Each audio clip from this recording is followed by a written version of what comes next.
തൃശൂർ മുരിങ്ങൂരിൽ ദേശീയപാത നിർമ്മാണം നടക്കുന്ന സ്ഥലത്തെ കുഴിയിൽ കാറ് വീണു. എപ്പോൾ വീഴും എന്ന് കാത്തിരിക്കുകയായിരുന്നു. അത് വീണു ഒടുവിൽ. കാരണം ആ അമ്മാതിരി കുഴികളാണ് ആ വഴികളിലൊക്കെ ഉള്ളത്.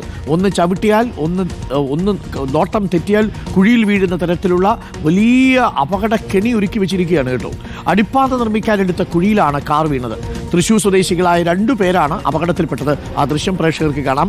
ഇരുവരും പക്ഷേ പരിക്കേൽക്കാതെ അത്ഭുതകരമായി രക്ഷപ്പെട്ടിട്ടുണ്ട്. ഒരു നീല കാറാണ്. ആ നീല കാറ് നേരെ കുഴി വീണ് കിടക്കുന്നതെന്ന് ആലോചിച്ച് നോക്കി. മഴ പെയ്ത് കിടക്കുന്നതാണ്. ആ പുതുതായിട്ട് ഷോറൂമിൽ നിന്നെടുത്ത കാറാണെന്ന് തോന്നുന്നു. എന്തായാലും കാർ ഉണ്ടായിരുന്ന ആ ഡ്രൈവർ നമ്മളോട് ചില കാര്യങ്ങൾ പറഞ്ഞിട്ടുണ്ട്. ഒന്ന് കേൾക്കാം.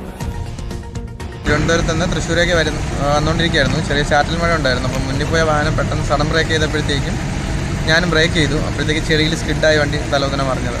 ട്രിവാൻഡ്രത്ത് നിന്ന് വണ്ടി ഡെലിവറി എടുത്തിട്ട് തൃശ്ശൂരേക്ക് വരിക. ഞാൻ പവർ വിൻഡോ വഴി പുറത്തിറങ്ങിയിട്ട് ഞാൻ പിന്നീട് പുള്ളിയെ പിടിച്ച് കയറ്റുക ചെയ്തത്. ഡെലിവറി എടുത്ത വണ്ടിയാണ്. ആ വണ്ടിയാണ് ഇപ്പോൾ കുഴി വീണ് കിടക്കുന്നത്.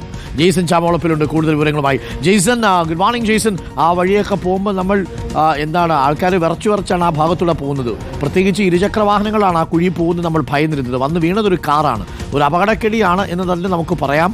ആ വലിയ കുഴികളാണ് പലയിടങ്ങളിലും ഉള്ളത്. അതും പുതുതായിട്ടെടുത്ത വണ്ടിയാണല്ലേ ജെയ്സൺ ചാമോളപ്പിൽ? Good morning. Very good morning Arunkumar. നാം പറഞ്ഞ് പൊറുതിമുട്ടിയ ഒരു വിഷയമാണ് ദേശീയപാതയുടെ അടിപ്പാത നിർമ്മാണവുമായി ബന്ധപ്പെട്ട വിഷയങ്ങൾ. നിരന്തരമായി നമ്മൾ ജനങ്ങളുടെയും അതുപോലെ തന്നെ അധികാരികളെയും ശ്രദ്ധയിൽപ്പെടുന്നു. കഴിഞ്ഞ ദിവസം തന്നെ ജില്ലാ കളക്ടർ പറയുന്നത്, ഞാൻ ദേശീയപാത അതോറിറ്റി മീറ്റിംഗിനിടയിൽ പറയാണ്, കുഴികളൊക്കെ അടച്ച് ഞാൻ വന്ന് കുഴി എണ്ണി കാണിച്ചു തരണോ എന്നാണ് ജില്ലാ കളക്ടർ ചോദിക്കുന്നത്. അത്രയും രോഷാകുലമായ സ്ഥിതി അദ്ദേഹത്തിന്റെ ഭാഗത്തുനിന്നുണ്ടായി. കാരണം ഇവർ ഒന്നും ചെയ്യുന്നില്ല എന്നതാണ് നാം നിരന്തരമായി പറയുന്നത്. പക്ഷേ ഇപ്പോഴത്തെ വിഷയം അടിപ്പാത, ഈ മുരിങ്ങൂർ എന്നൊക്കെ പറഞ്ഞ ഒരു ഗതാഗത കുരുക്ക് നിരന്തരമായി ഉണ്ടാകുന്ന സ്ഥലമാണ്. അവിടെ അടിപ്പാതക്കെടുത്ത വഴിയിൽ മഴ പെയ്യുമ്പോൾ വലിയ രീതിയിൽ ആ കുഴികളിൽ വെള്ളം നിറയുന്നു.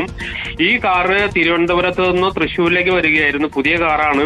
വരുമ്പോൾ മുന്നിലുള്ള ഇദ്ദേഹം മനു എന്നാണ് ഇപ്പോൾ നാം ആ ബൈറ്റ് കാണിച്ച ആളുടെ പേര്. ആൾ പറയുന്നത് മുന്നിലുള്ള വാഹനം ചവിട്ടി നിർത്തി പെട്ടെന്ന് ഞാനും പുറകിൽ ചവിട്ടി പെട്ടെന്ന് ചെളിയിൽ തെന്നി താഴോട്ട് മറിഞ്ഞു എന്നതാണ്. പക്ഷേ ഭാഗ്യം കൊണ്ടൊന്നും സംഭവിച്ചില്ല എന്നതൊരു ആശ്വാസമാണ്. 2 പേർക്കും പരിക്കില്ലാതെ രക്ഷപ്പെട്ടു. ആ വാഹനത്തിന്റെ സ്ഥിതി മോശമാണെന്ന ദൃശ്യങ്ങൾ തന്നെ വളരെ വ്യക്തമാണ്. ഈ മേഖലയിലുള്ള ഒരു പ്രധാന പ്രശ്നം എന്ന് പറയുന്നത് നാം കഴിഞ്ഞ ദിവസങ്ങളൊക്കെ പറയുന്നുണ്ട്, സുരക്ഷാ ക്രമീകരണങ്ങൾ ഒരുക്കിയിട്ടില്ല. ജെയ്സൺ, ആ റോഡ് കാണുമ്പോൾ അറിയാം അവിടെ ആകെ വെച്ചേക്കുന്നത് ഒരു ചെറിയ ചരട് കെട്ടി വെച്ചേക്കുകയാണ്. ആ ചരടിനകത്തൊക്കെ ഈ വണ്ടി നിൽക്കൂ. അതെ, ആ റിബൺ കട്ട് ഇതാണ് ഇവരെ സ്ഥിരം പരിപാടി. ഇവര് വലിയ വിഷയങ്ങൾ ഉണ്ടാവുമ്പോൾ, വലിയ വാർത്തകൾ വരുമ്പോഴൊക്കെ വന്ന് ഒരു ചെറിയ പാച്ച് ചെയ്ത് പോകുന്ന സ്ഥിതിയാണ്. അതുകൊണ്ടാണ് ഇത് അപകടം തുടർക്കഥയാവും എന്ന് യാതൊരു തർക്കവുമില്ല.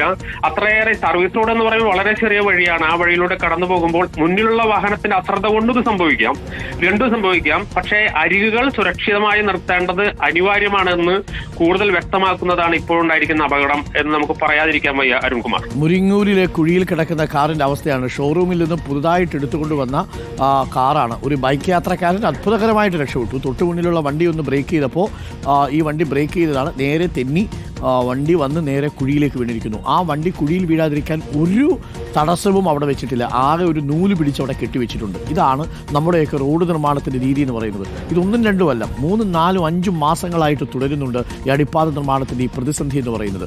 ശരിക്കും പറഞ്ഞാൽ ദുരിതം അനുഭവിക്കുകയാണ് എറണാകുളത്ത് നിന്ന് തൃശ്ശൂരിലേക്കും തൃശ്ശൂരിൽ നിന്ന് എറണാകുളത്തേക്കും വരുന്ന വാഹന യാത്രികർ എന്ന് പറയുന്നത്. മണിക്കൂറുകൾ ക്യൂ നിൽക്കേണ്ടി വരുന്ന അവസ്ഥയുണ്ടാവുന്നുണ്ട് പല അടിപ്പാത ബ്ലോക്ക് ഉണ്ടാവുന്ന സ്ഥലങ്ങളിലെല്ലാം. മഴയും കൂടെ പെയ്താൽ കാര്യങ്ങൾ കൂടുതൽ വഷളാവും.